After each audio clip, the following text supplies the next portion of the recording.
I don't think we realise कि एक दिन हम मरने वाले हैं, क्योंकि अगर ऐसा सच में होता तो हम कभी भी दूसरों के ओपिनियंस के बारे में नहीं सोचते। हम ये नहीं सोचते कि हम जो पर्टिकुलर चीज़ अचीव करना चाहते हैं उसमें हम फेल हो जाएँगे। ये सारी थॉट्स हमारे दिमाग में आती ही नहीं, क्योंकि जस्ट थिंक, तुम्हारी लाइफ़ 70 साल केवल होने वाली है अब इंडिया में। अब तुम उसमें से 20 साल 30 साल ऐसे ही बिता देते हो, एंड रेस्ट 40 ईयर्स तुम्हारे कहाँ जाते हैं तुम खुद डिस्क्राइब नहीं कर सकते, क्योंकि वो टाइम बहुत तेज़ी से जाता है।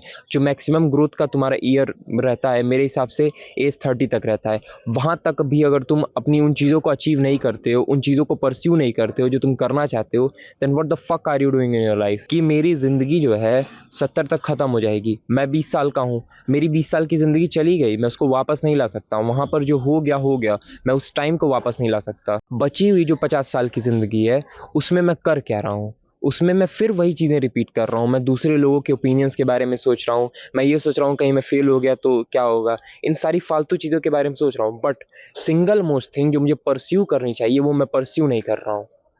And it breaks my heart कि मैंने इस तरह की ज़िंदगी जी है पिछले 20 सालों में, जहाँ पर मैंने लोगों को प्लीज़ किया है और अपने लिए जो एक्शंस लेने थे उन एक्शंस को नहीं लिया है। The thing is you only have the coin of time in your pocket. Another thing is कि अगर तुम अपनी लाइफ में उन चीज़ों को परस्यू नहीं कर रहे हो, जो चीज़ें तुम परस्यू करना चाहते हो, देन तुमको ये लाइफ का ना कोई पॉइंट नहीं है तुम्हारी लाइफ का, कि तुम ये बात नहीं समझ पा रहे हो कि तुम्हारी ज़िंदगी 70 साल की है। अब इन 70 सालों में अगर तुमने वो एक्सपीरियंसेस नहीं लिए जो तुम एक्सपीरियंसेस लेना चाहते हो, तो तुमको दोबारा शायद ये मौका ना मिले। तुम्हारी जो कॉन्शियसनेस है वो तुम्हें नहीं पता है 70 सालों बाद क्या होगी। मुझे नहीं पता न हेल है, हेवन है कि नहीं?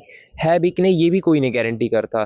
हमें नहीं पता कि हम जब डाई करते हैं तो उस समय होता क्या है। We do not know anything about that. So whatever you have got is this moment.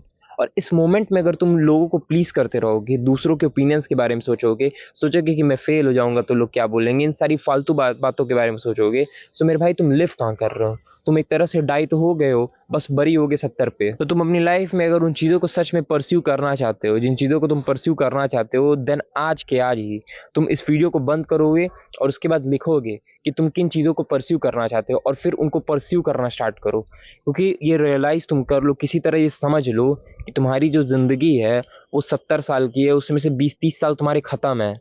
Most of the viewers जो मेरी वीडियोज़ के हैं वो 18 टू 30 के बीच में लाइक करते हैं। सो तुम्हारी ज़िंदगी 20 से 30 साल पहले ही ख़त्म है। अब जो तुम्हारी बची-खुची ज़िंदगी है, कम से कम उसमें तो उन चीज़ों को परस्यू करो। नहीं तो करना क्या है? ज़्यादातर लोग ऐसी ज़िंदगी जीते हैं जहाँ पर वो उन चीज़ों को परस्यू नहीं करते हैं, जिन चीज़ों को वो परस्यू करना चाहते हैं। फिर जब वो अपनी डेथ बेड पे होते हैं तब उनको केवल रिग्रेट्स रहते हैं अपनी लाइफ़ में कि मैं ये नहीं कर पाया, मैं वो नहीं कर पाया। एंड वो फिर रियलाइज़ करते हैं at the last moment of their life, वो ये रियलाइज़ करते हैं कि मुझे जो चीज़ें परस्यू करनी चाहिए थी, मुझे वो चीज़ें परस्यू कर लेनी चाहिए थी। So decide now whether you want to live a life that is designed by you और बाय समवन एल्स।